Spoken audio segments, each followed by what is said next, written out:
Hey everyone, it's Brian Rosen from BevStrat. Today we have on the showgram a really cool, unique brand that is new to BevStrat. We began selling them in Florida just a few weeks ago, and they're already really lighting the market up given the market conditions. So doing really well. Brian from Full Bar is here, and we're really excited to have him. Brian, how you doing? I'm doing great. It's great to be here, and it's been great working with you so far too. Oh, well, thank you. I'm not even looking for that, but I'll take it. Can you tell us about Full Bar? Because you really, from a timing perspective, it feels as though to me you had a little bit of a crystal ball. I go online all the time and I'm talking about at-home cocktailing, canned cocktails, curbside delivery, and you kind of play into all those fronts. So either you're super smart, which is probably true, or you are super lucky, or a combination of both. Can you tell me? I think we're lucky, better lucky than good, right? Now, we saw, our team, we started the business about a year ago. So we have some guys with some industry chops that understand, the market, understand the products.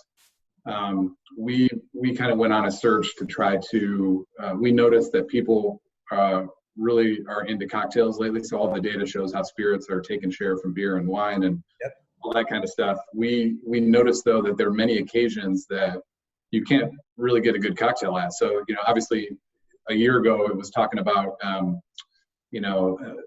beach or a tailgate where there's, a group environment around hosting, entertaining.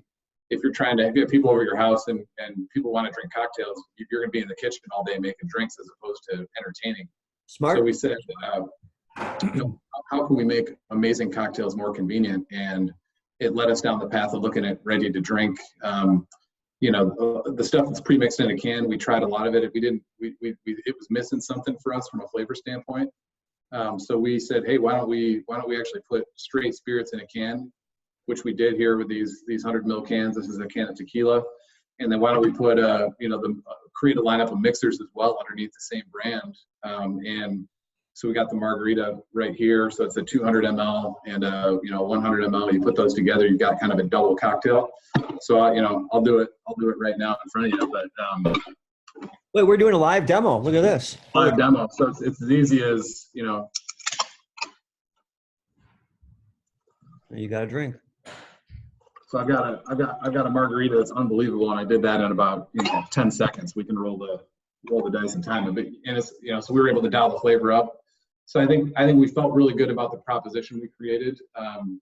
Now it comes down to commercializing it and getting it out of the marketplace, which is really hard for any kind of a new brand.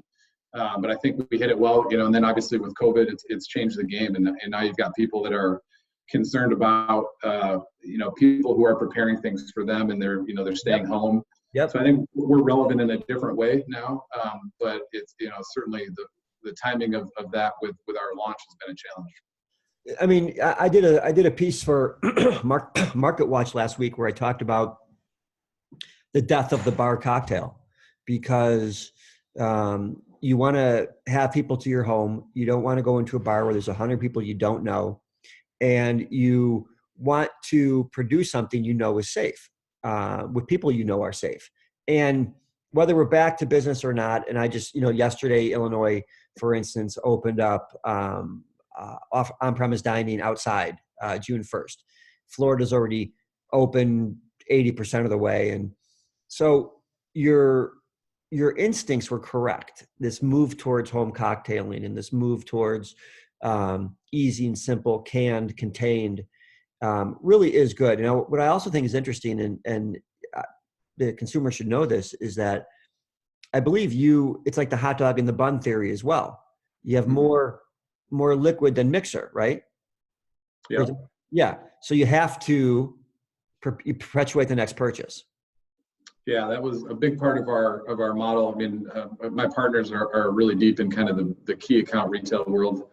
And so every way we designed our product was really, retail centric in mind. We liken ourselves as kind of a retail centric adult beverage company, but I think we were talking to, we've got these 6-packs of tequila that we sell, and then we've got 4-packs of the mixers. And so the idea there is it's a couple things. One, we recognize that people aren't going to necessarily use only our products exclusively. So if you buy our tequila, there's 6 of them there. You buy a pack of margarita mix, that's 4. There's 2 cans that are left over that you can use for otherwise, or what you can do is buy another mixer. So we're incentivizing another purchase for that retailer, another way to make it more relevant. And then also, we're selling, but the way we merchandised. So this 6-pack, for instance, you can put it on the shelf this way, like a bottle. It can be in a 2 wide, or it can be in the 3 wide, or if they want to, face it this way. So all of our packaging, we were really thoughtful about, making sure that it popped, making sure it looks really good. This cocktail kit here, which is our variety pack, it's got 2 of every spirit, 2 of every mixer. It looks good from all angles. Yep. It's Perfect for Memorial Day, I would add. pretty thoughtful about their stuff for sure. It's funny, we have all sorts of suppliers on the show, Graham, and some are really talking about the juice, and some are talking about the terroir, and that aside, as relates to Full Bar, packaging is visually, customers shop visually, and what you have done is you've made a brand forward facing with the consumer looking first, as opposed to what you want to see in a can, hoping the consumer adapts. Very smart, very astute. Where can people find you in the market? What markets are you in, and where can they find you? Where can they get you? Is there an online portal too, if they're not in a state that you are in? Sure, no, great questions. Yeah, we're right now in terms of physical distribution, we're in Michigan and Florida. And so if you live in those states, the easiest way, we've got a store finder on our website that we update pretty regularly. So that's the easiest way. Fullbar.co is the website. We've got a store finder there, and then we're working on launching e-commerce right now. So we're gonna target Illinois, California, and New York for e-commerce, and that should hopefully be live. We're shooting for the end of the month, but there could be a little bit of delays there. But that'll also be kind of attached to the website, Fullbar.co, and then we'll have, on our Instagram at Fullbar Cocktails and Facebook, we'll have all that information there too. I love it. Coming from not just so full disclosure, BevStrat is the selling arm in Florida, but the brand is spot on. It's spot on in flavor, in packaging, in trend, and very timely given what happened in the world. So Brian, you and your partners, nice work. Thanks for being on the show, Graham. And if you're in South Florida, which if I do a quick search, there's about 3,000 or 4,000 of you that watch these videos that is in South Florida. Take a look, find it, search it out. It's definitely worth having. So Brian, thank you for being on the show. And thank you to our fans. Brian Rosen, BevStrat.